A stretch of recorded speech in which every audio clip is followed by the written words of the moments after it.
Welcome to Your College Bound Kid, a podcast for parents, college counselors, students, and anyone who wants a weekly deep dive into the world of college admissions. My name is Linda, and I'm originally from Michigan, now living in the St. Louis metro area. I'm a college coach with School Match for You and have a daughter at University of Chicago. I'm Lisa, and I'm a clinical psychologist and college counselor.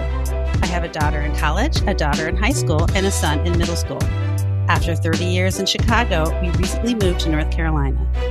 My name is Mark. I'm a college coach in Atlanta and the parent of two daughters.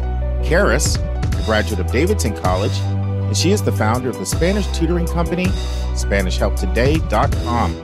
And Joy is a graduate of the University of Georgia, and she is getting her master's degree at North Carolina State University. Good morning, friends. It is Sunday, the 29th of January. Of course, that's when I'm recording it. You're probably listening Monday, Tuesday, or Wednesday, or perhaps even Thursday. So today I've got a lot to cover. I've got a personal announcement, some general announcements, some higher ed updates, and of course, our preview of a whole brand new, very exciting interview. So let's dive right in. So let's start out with a personal announcement. So those of you who have listened for a regular time now know that I have worked at KIPP Metro Atlanta Schools, the nation's largest charter school network. I've been director of college counseling for years, and I came to KIPP back in June of 2009. Well, my last day is on Wednesday. And there's a celebration on Thursday for my 14 years. Of course, I'm going to that, and I don't know what to do with myself, because I'm actually retiring. And it has been the most both exhilarating and incomprehensible thought. It's hard for me to get my arms around it. Now you're thinking, well, isn't that kind of abrupt? So KIPP is very sensitive when it comes to announcing these kinds of things. You know, I let them know some time ago about my decision, and it just boiled down to the fact that I just did not have enough hours in my day. It wasn't that I didn't love the work or enjoy the work. It's been a great 14-year run, but I literally just wasn't having time to sleep, to be honest, because the podcast is a 20-hour-a-week commitment, and it's a passion project. I wasn't giving that up. And then I do also work independently with clients, and that's been growing a lot. And so I just literally didn't have any time anymore. And so I thought people said, what do you mean you're retiring? Are you retiring from everything? Well, no, when you work for yourself and you do something that you love, it doesn't feel like work. Podcast doesn't feel like work, even that it is, but doesn't feel like it. And same for me working with students. So I'm just trying to fathom the fact that, wow, I could be, Canada for a month, Colorado with my brother for a month, North Carolina, kind of live wherever I want to be right now. It's just kind of an exciting time. So anyway, personal announcement. Those of you who've been listening for some time heard me make references to that. Now, they did say they want to continue to hire me as a consultant, so I'll still be doing a little work here and there, but on a much, much, much more limited basis. So anyway, that's my personal announcement. Now, as for general announcements, so I just want to be really honest with you guys. We love SpeakPipe questions so much that if you send a SpeakPipe question in, we're going to prioritize that. Just going to be up front. We like the idea of involving all of you in the podcast. So SpeakPipe questions are kind of going to the top of the order in terms of when stuff gets on the air. Once again, you just go to speakpipe.com/YCBK and say what you need to say. We'd love for you to give your first name and your state, if you don't mind. Nothing's wrong with an anonymous announcement as well. But our preference would always be your first name and your state. That makes us feel like, a little bit more like we know where you're coming from. Also, keep in mind that you can use SpeakPipe for both feedback for us as well as suggestions. That could be anything from a topic you think we should cover, a called Spotlight, a recommended resource, an article, a book, anything. And by the way, if you're listening and you're an admission officer, reach out. You want to come on the podcast? I can't guarantee it, but we've picked up quite a few people directly that way. And I love to have guests on that are regular listeners. I just kind of feel like you know the audience more. And so you do kind of get prioritized. And, we're always looking for people in education and people who are working in schools. Now, we're much more selective if you work at a for-profit. Most of the time, we do turn down the people that work for for-profits, but there are exceptions. It's just a case by case. All right, so that's the personal announcement and one general announcement. I do have one other general announcement. This was a great week. We had an anonymous donor who approached us and said they would like to support a student for 2 years. This is a 10th grader for comprehensive A to Z college counseling.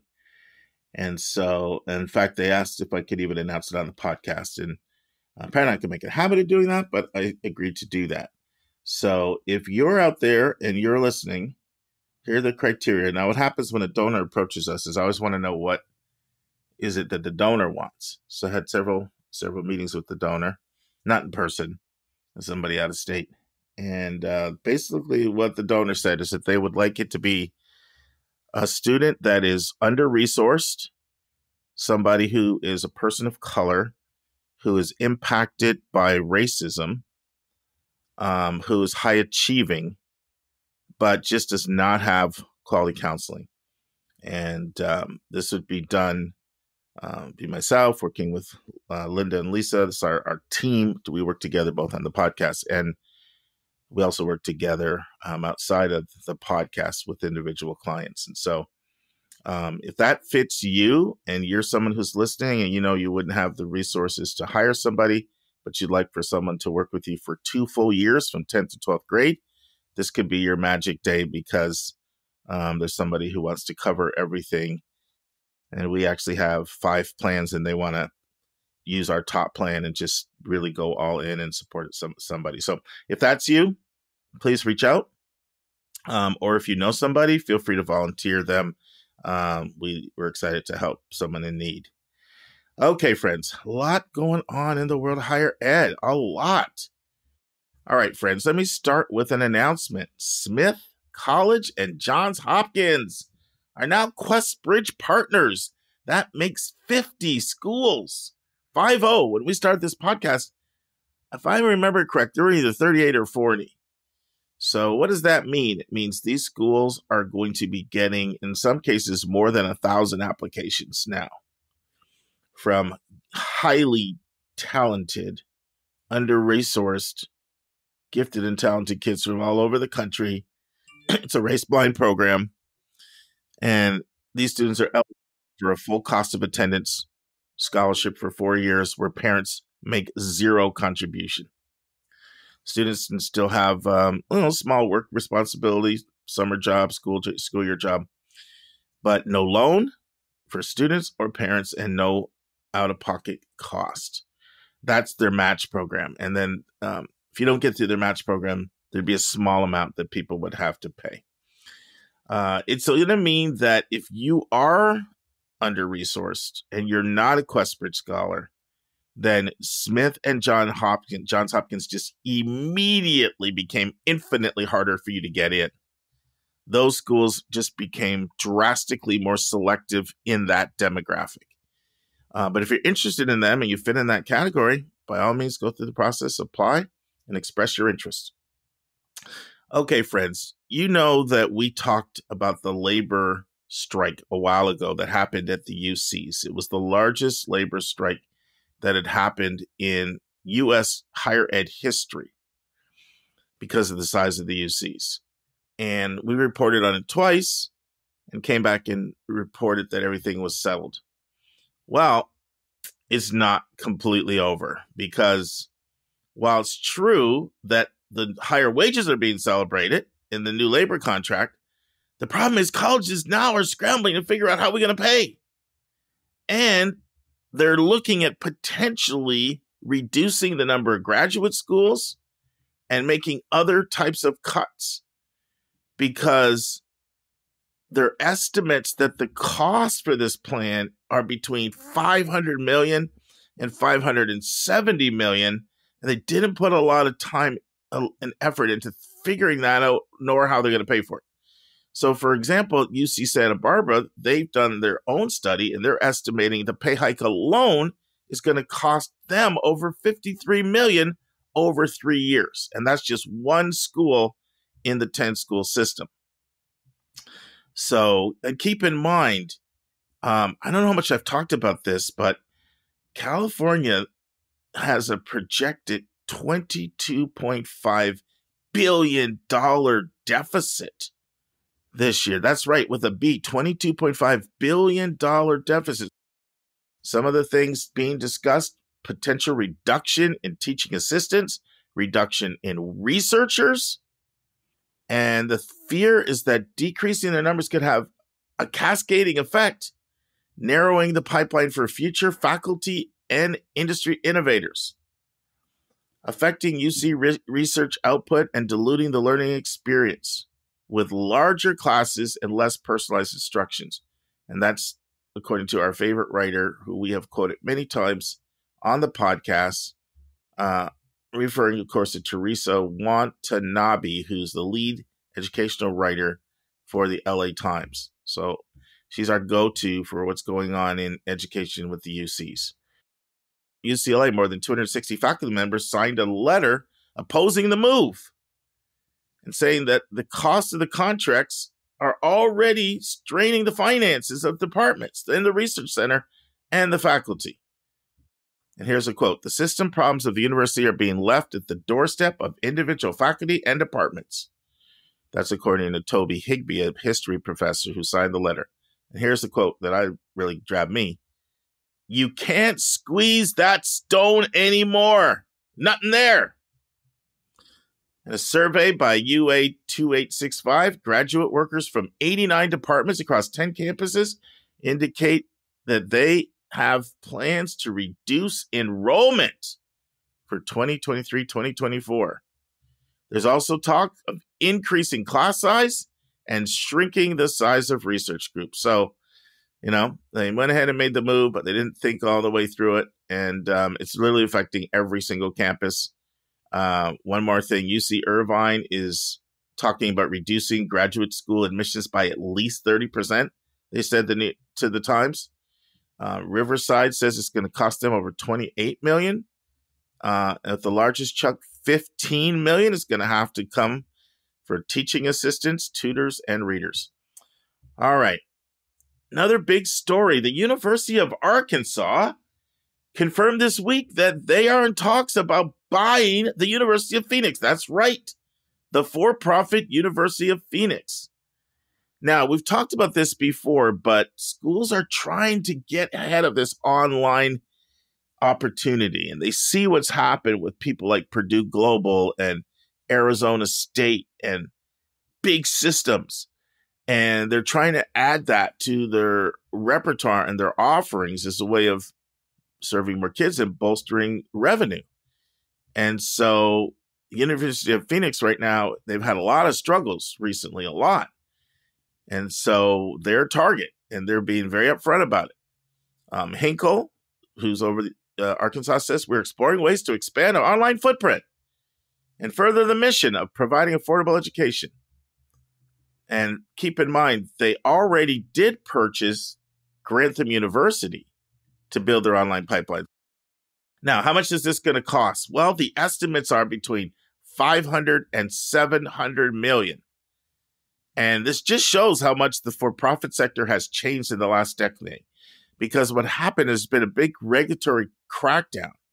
And there have been a lot of closures of several high-profile for-profit colleges that has really increased the competition.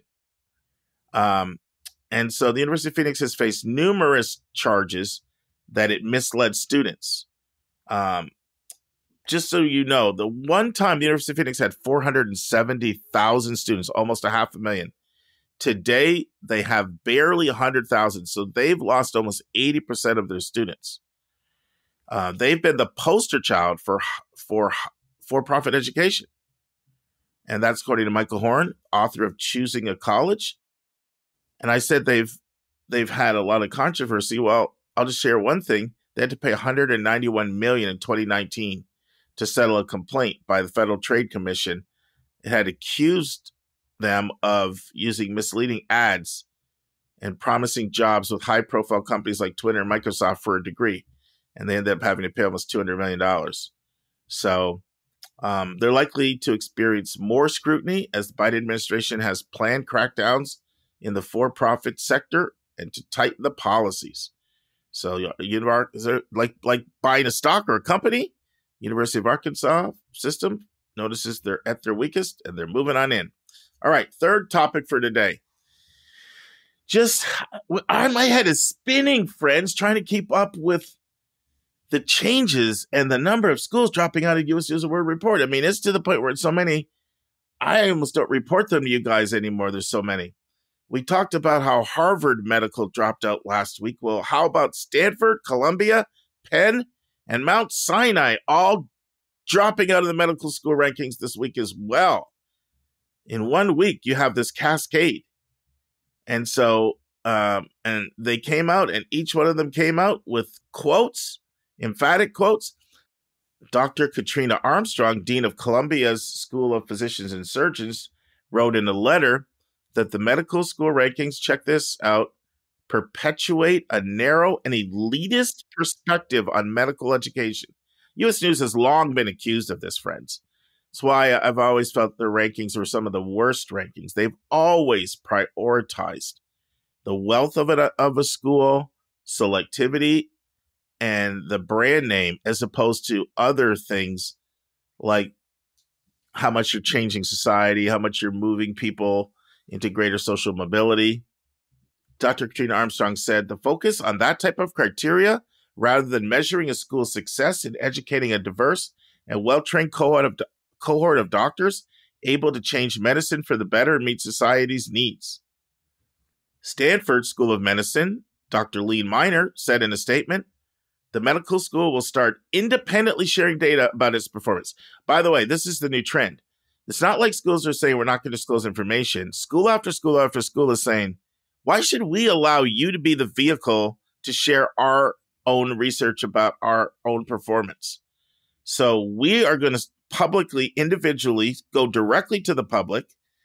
And Stanford said, we'll be sharing our metrics for faculty accomplishment, measures of what students have done, including extensive patient care and research opportunity.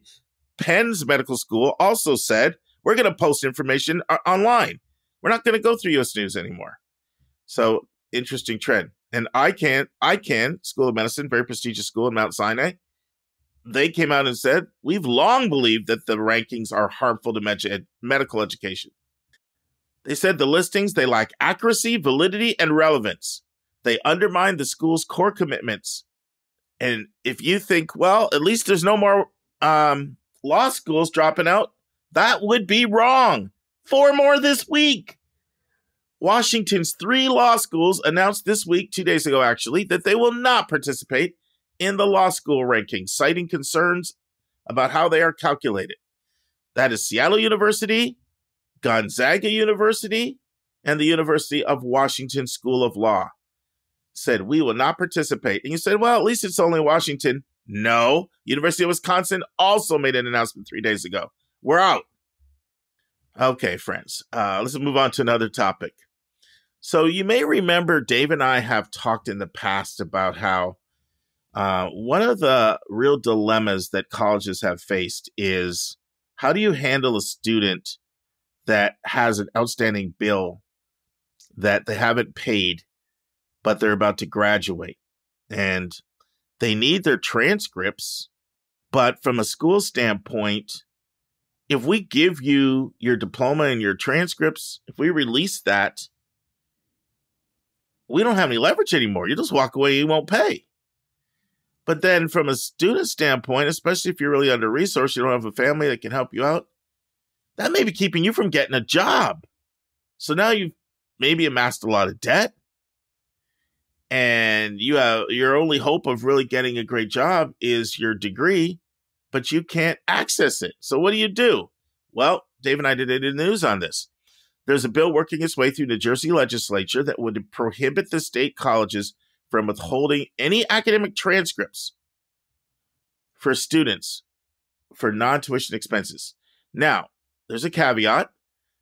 colleges would be able to block access to academic records for people who owed more than $2,000 of what they deem as non-mandatory charges. That's charges outside of tuition, room and board, and other fees. Student success advocates argue that colleges should not refuse to share transcripts over relatively inexpensive fines or fees. They impact students who generally need their records to apply to either graduate school, transfer to another institution, or work or employment. Here's a big number. An estimated 6.6 million students have such strained credits, according to a 2020 research report by Ithaca. And they are more likely to be adult, low income, or members of a racial or ethnic minority group. Now, this is something that's been supported by Miguel Cardona, Education Secretary, in December 2021. He called for colleges to reconsider use of transcript holds, saying they prevent retention and degree completion. And here's another number for you. In New Jersey, 140,000 students are estimated to be unable to access their records because of unpaid balances that average 2,800 according to Ithaca and their data. Now, New Jersey would not be the first one to make such a move. The SUNY system in New York and the CUNY system, two mammoth public higher ed systems, said earlier last year that they would permanently do away with this practice. I probably should announce that at the time, but to be honest with you, I missed that story when it came out. And one more big story that I want to share with you has to do with where legislation is likely going in the House. So we've mentioned before that Virginia Fox from North Carolina is going to be serving as the ranking member of higher education. In fact, David and I just commended her last week because she's indicating that she's going to be a bulldog at going after transparency when it comes to financial aid awards. So look for some legislation and some heat being turned up there. However, that's not the only thing she's going after. She's been very vocal about student loan debt cancellation that Biden passed for borrowers earning up to $125,000. She does not like that at all, and she pledges to go after that. She says, we will take aggressive oversight action. In fact, here's what she said, just to show how, but she's not playing games. She said in a statement that the Biden administration officials, check this out, should think about investing in a parking space on Capitol Hill because you will be here often. So they look like they'll be using their subpoena power to call officials in. Now, what else does Fox care about? And by the way, she's also going to be paired up with Comer from Kentucky. Very conservative, more so even than Fox. She's very concerned about colleges suppressing speech that doesn't match their political correctness, particularly against the right. So they've been very outspoken, for example, about law professor Amy Wax, who frequently made inflammatory statements, the law dean, that were perceived by the population at large as being racist, sexist, xenophobic, and homophobic. And Fox has been very outspoken that her free rights have been violated, and they plan on cracking down against conservatives in particular not being able to have free speech on campuses. And so she says she wants to hold colleges accountable. So just look for a lot of focus there on that, as well as public service loan forgiveness, something she does not like, PSLF. I mentioned she doesn't like Biden's loan cancellation, but she also doesn't like the public service loan forgiveness program, and she plans on using her power to try to see what she can do to stop that. So a lot of announcements today, but hopefully you enjoyed them, and they're keeping you up to date with what's going on in the world of higher ed. And now this week's interview with a special guest.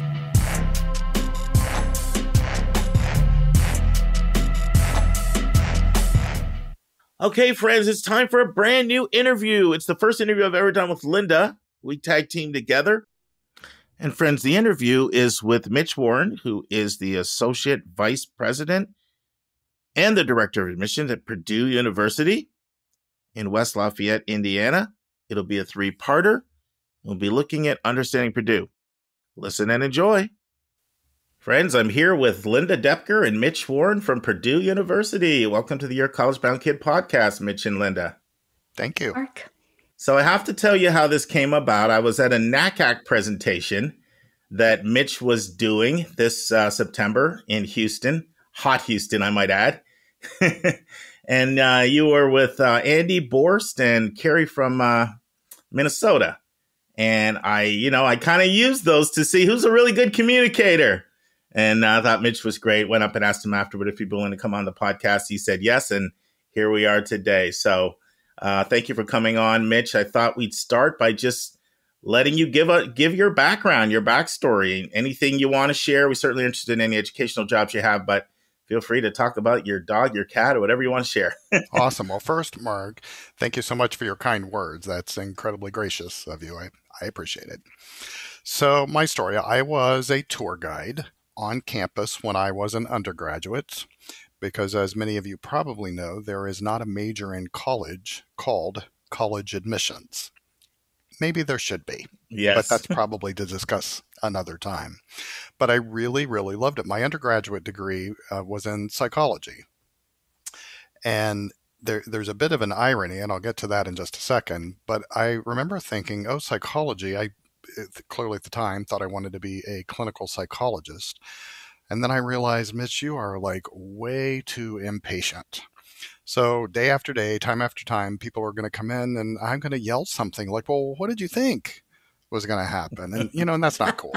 When your psychologist does that. But I thought, what else could I do? What else is counseling oriented? And I saw what the college admissions folks were doing. And I thought, I think I'd like to do that at least for a couple years. Well, it's several decades now beyond that. Pursued graduate work also in counseling and development, not a PhD in psychology, but the counseling on the other side. Because I've really always, I guess, kind of enjoyed this college admissions world. I started in college admissions at Butler University, which is in Indianapolis, Indiana. That was not my undergraduate institution, but that's where the first job happened to be. I worked in Indianapolis for a few years. Many colleges and universities have people that live around the country and work on behalf of an institution. They're typically called regional representatives, and I became a regional representative in Washington, D.C. For Butler. I went to grad school when I was there, happened to meet my wife when I was there, and absolutely loved living in Washington, D.C. Fast forward a little bit, there was another job at the University of Delaware in the admissions office, so I moved to Newark, Delaware, and was a blue hen for quite a while at the University of Delaware. Then there was a position that was available as senior recruitment specialist in the College of Engineering at Purdue. And I thought, well, that'd be an awesome job because it's still kind of in the college admissions world, but not admissions specifically. It's for a specific academic unit. So my wife and I moved to Indiana. That was in the 1900s. And I began working in the College of Engineering at Purdue. A few years went past and I switched back to admissions more generally and have been at Purdue really ever since. So I actually have been at Purdue either in the engineering role or in the more general role for about 26 years or so, and absolutely love it. Not every day. Not every day is perfect. Not everything we do is enjoyable, but for the most part, really enjoy what I do. No, it's amazing how rewarding admissions is, but yet it's so hard for me to convince young people to pursue a career. Right. The only other things I would add, my wife and I have 3 kids. As we say, they live in 3 different cities, in 3 different states, and 3 different time zones. We have a daughter in Raleigh, North Carolina, a son in El Paso, Texas, and a son in Seattle, Washington.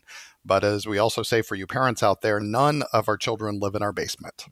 So, and they wouldn't want to, right? They want their own life and they want their own thing. So they're all doing well. Personally, my favorite things to do when I'm not around home, I absolutely love hiking, and especially hiking in really hot places. I love Arizona. One of my favorite places is Death Valley, California. Whoa. And of course, people will say, but Mitch, it's like 112 there in the summer. I know. And I've been there and I love it. I just love hot, sunny weather. Some people love cold and chilly or rainy or whatnot. I just happen to love the sunshine and the heat. So I hike when I can. And I think that's my story in a nutshell. That is awesome. We have a few things in common. I started out at Michigan State as a psychology major, thought I was going to do clinical, and changed my mind as well. And I also have a daughter in Raleigh, North Carolina. Well, there you go. Yep. Yeah. She's got 2 classes left to get her master's at NC State, but she starts her first day at Duke today. So I just got off the phone working over there in student affairs. So we'll see where, awesome. see where that Congratulations. goes. Yeah. And Linda, when I told her about this opportunity, she shared an exciting story about Purdue. So Linda, share this. I think Mitch will want to hear it. Yeah, so my daughter is a freshman this year, not at Purdue. Unfortunately, for my husband's sake, he was very excited about the football games there. But when we did tours of schools, Purdue by far had the best tour guide, and it was just a really good experience. And that summer, we saw a lot of schools. So kudos to your student tour guides because she just did a terrific job. And I'm sad I can't recall her name to give her a gold star, but she really made the tour for us. Awesome. Well, thank you for saying so. Well, I figure as a future tour guide there, you probably know how to set the bar pretty high there. So we're going to talk about understanding Purdue today. We're going to come in from a lot of different angles, and I'm just going to dive right in. Mitch, who is Purdue? Sure. So Purdue University was founded in 1869 as one of the land-grant institutions in the country. So way back then, teaching what was called agriculture and the mechanic arts. Agriculture, for the most part, is still called agriculture, and the mechanic arts are now way more commonly referred to as engineering. And of course, Purdue still has those majors, but in fact has now more than 200 different majors. Purdue is a multi-campus system. Really, I'll keep most of my remarks today refined to what students would refer to as the main campus, which is in West Lafayette, Indiana. That campus, the main campus where I work, has just over 50,000 students, 50,000 students, about 40,000 of whom are undergraduate students. So it's a big place. It's actually a public institution located in the state of Indiana. And I think because the name Purdue doesn't imply that it happens to be public, many people don't know that. There is a somewhat large campus of Purdue located in the northeastern corner of the state in Fort Wayne. It's called Purdue Fort Wayne. That campus has roughly 14,000 students, and a campus in the northwestern side of the state called Purdue Northwest, and that campus has about 9,000 students. In addition, what we call the Purdue Polytechnic Institute, and if you can think of it as applied engineering and applied science, that's really what the Polytech Institute is. There is a college of Polytech Institute here on the main campus in West Lafayette, but there are also other multiple locations of the Polytech Institute around the state. There also is Purdue Global, and I think we'll be talking about that more perhaps here in just a second. But primarily, most of the folks who might be listening to this podcast later down the line, and most folks with whom we interact, are searching for Purdue West Lafayette, the main campus, large public institution, over 200 majors and about 50,000 students, literally from all over the world. Certainly from all states in the U.S., D.C., Puerto Rico, Guam, the U.S. Virgin Islands, etc., and also students from about 132 international locations around the world. Yeah, now I get the fun of asking you what you guys ask all of our students all the time. Why Purdue? Yeah. Why should somebody consider applying to Purdue? One of the things I always love chatting with folks about is my wife, who coincidentally is a clinical psychologist. Remember how I said I wouldn't want to do that? Well, that's who I'm married to now, as a clinical psychologist. Her degrees are all from Purdue. Our daughter graduated from Purdue, and I've been a longtime employee in addition. So I tell folks I come at this from an employee, from a parent, and from the spouse. And for the most part, things work the way you'd want them to. This is a really well-oiled machine. Not everybody and not everything. It's a big place, clearly. But from the grounds folks to the secretaries in academic departments to the folks helping in food and dining courts, most things here work really, really well. Academically, of course, it's one of the top public institutions in the United States and just offers a huge array of academic majors. So for the most part, we offer most of the things that students, undergraduate students, might have an interest in. There are just a few things that are not offered here. So obviously, you do a lot of things at Purdue. Can you tell us what in particular you think Purdue does really well? Yeah. I think undergraduate education coupled with opportunities for research. Students who are interested in kind of doing their own thing, and I don't mean coming up with their own major, but using their major and pursuing research in some area would absolutely love it here. There are literally thousands of research opportunities available every semester.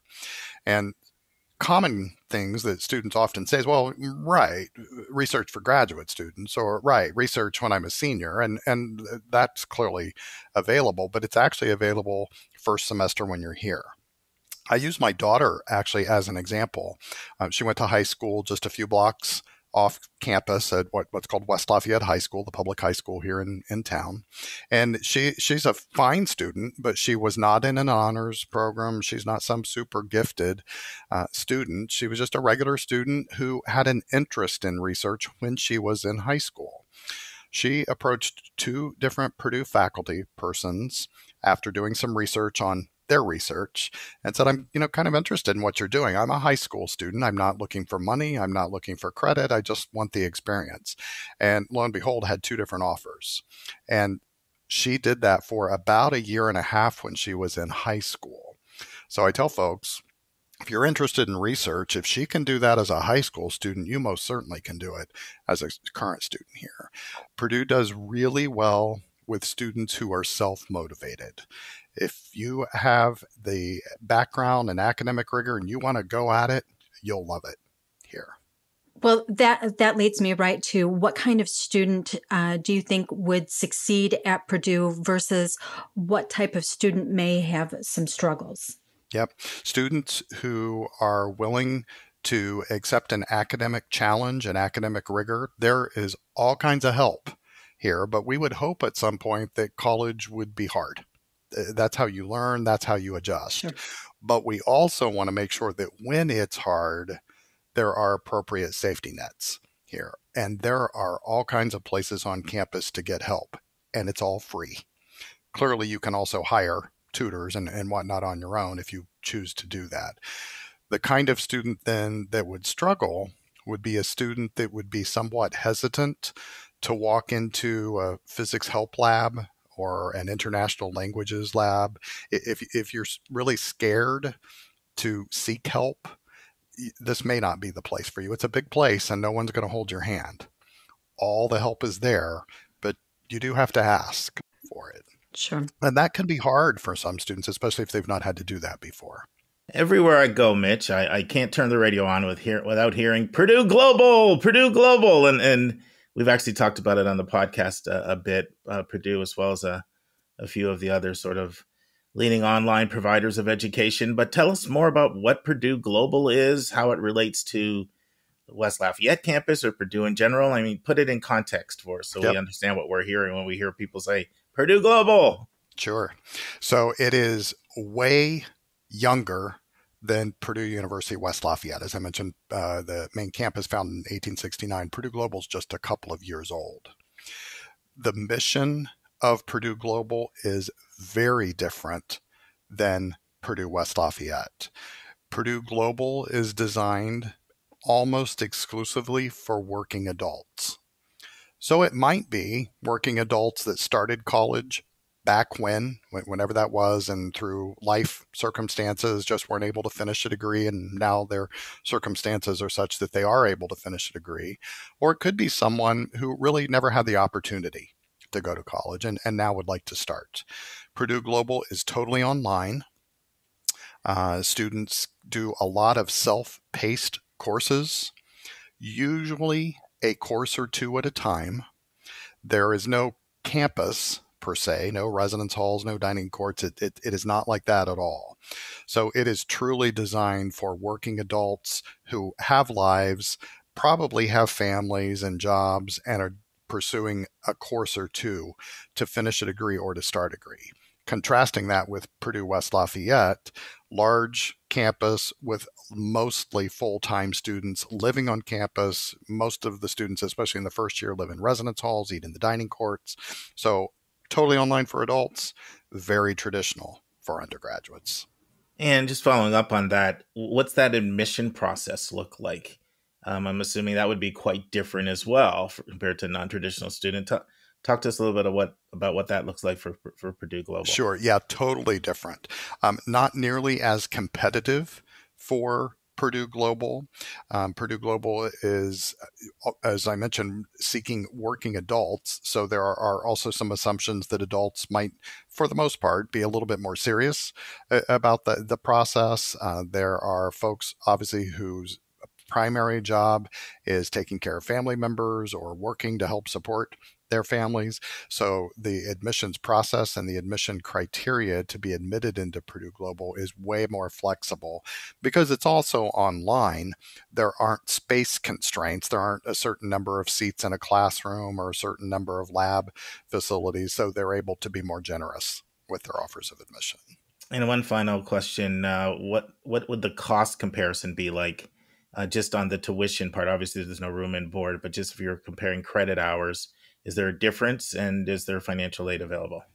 Yeah, so there are aid programs that are available, and because students are typically doing the Purdue Global courses a course or two at a time, they're typically paying by the credit hour, as you mentioned, versus the Purdue West Lafayette students that are paying a flat rate fee and usually taking 4 or 5 courses at a time. Mm-hmm. Let's go back to the other campuses you mentioned before. Yep. How are they different from the Lafayette campus? Either in, obviously we know there's one's bigger and smaller, we know that, but other differences, either programs that they're uniquely known for, admission process differences. How would you sort of describe the differences with those other campuses? Yeah, awesome question, Mark, and your timing of the question's perfect too, because the other two campuses, Purdue-Fort Wayne and Purdue Northwest, rather uniquely and nicely fall between Purdue Global and Purdue West Lafayette. They're kind of a mix of the two. Each campus has some students who are full-time undergraduates doing the thing after they graduate from high school, but they also each have a fair number of working adults who are physically driving to a campus and taking courses as well, and are part-time students. There are many more evening and weekend options available at Fort Wayne and at Northwest than there are on the main campus in West Lafayette, because the population here at West Lafayette is so traditional. As I mentioned, the size is really quite different as well. But it's the two regional campuses really a mix of both part-time, usually working adults, and regular full-time students as well. The admissions process, when high school students are applying for admission here to Purdue West Lafayette, if we are not able to offer them admission to West Lafayette, they're offered general admission to the two regional campuses or to the Polytech statewide locations as well. So admission to the regionals and to the Polytech locations is also more generous than it is here on the West Lafayette campus. Is it one centralized admission office, though, that makes those decisions, or do they have their own separate admission offices? It's a little bit of both. Okay. So they're here in Always West has Lafayette. to be complicated. Of course it does. It just makes it interesting, right? Sure. So here in West Lafayette, we're the Office of Admissions and work primarily for the West Lafayette campus. But because we are not able to admit all of the applicants here, but many of the students are fine students and would be fine at another campus of the university, we, as again, offer general admission to the other regional campuses and the Polytech locations. But the two regional campuses also have their own admissions office as well. They do recruiting, they do programs, and they admit students independent of what happens in West Lafayette. Friends, this concludes the first part of our 3-part interview. I hope you'll join us next week for part 2 of 3. Friends, on Thursday's episode, Dave is back. There's 5 weeks in January, so you have Dave in week 4 and week 5. And Dave and I will be talking about an article by Owen Knight, former director of admission at Tulane, who will talk about the term engagement, why it's better than demonstrated interest, what it means, how schools like Tulane use it in their admission process, and what students need to learn that they can apply to other schools in their college admission process. A question from a listener asks, with all the colleges that we're applying to, how are we supposed to know which ones to visit and which ones not to visit? What visits do we select? For our interview, we'll continue with Dr. Kelly Holloway. She's the director of admission at Mercer and also VP, and she will be continuing the conversation about understanding Mercer University. And it'll be our 5th of 9 college spotlight, all schools in the greater LA area that I visited in December. I'll be joined by Linda, and we'll be looking at Pitzer College. And friends, I know a lot of decisions are coming out right now. And some of you are getting good news, some bad news. But just keep in mind, there's so many students that don't get in their first choice school and learn to appreciate. And they're so glad when they get to the school they eventually choose that they actually didn't get in their first choice school. That happens, and it happens a lot. So celebrate your good news rather than be frustrated about your disappointing news. And remember, it's not where you go, but it's what you do when you get there and when you get out of there. See you on Thursday, friends. And that's our show. A big thank you to you, our listeners, for tuning in this week. If you find this podcast helpful, please follow us and you'll get every single episode as soon as it is released. If you're interested, there are a few ways you can really support our podcast. You can click the share button and send it to your friends and acquaintances. You can help us pay our staff and our expenses by donating on our website. You can write a review for us on Apple or Spotify. I'm the producer of the podcast, but we have a fantastic team of 15. Shout out to our co-host, Dr. Lisa Ruff, Dr. David Williams, Linda Depker, Susan Tree, Vince Garcia, and Julia Esquivel. And to our substitute co-host, Sylvia Borgo. Our sensational sound engineer is Nemanja Motvich. Our amazing music is from Victor Allen Weeks. Marketing designs are from Kimberly Blass. Lily Parikh manages our Instagram. Our image editor is Talha Khan. Joy Stucker does our website episode updates. And our webmaster is Stalianos Dimitriou. If you want to have a coaching session with Lisa or me, just text me at 404-664-4340. If you have a question you want us to answer, or if you have a recommended resource or article you think we should discuss, just send it to questions@yourcollegeboundkid.com. Our favorite method is for you to record your own voice at speakpipe.com/YCBK.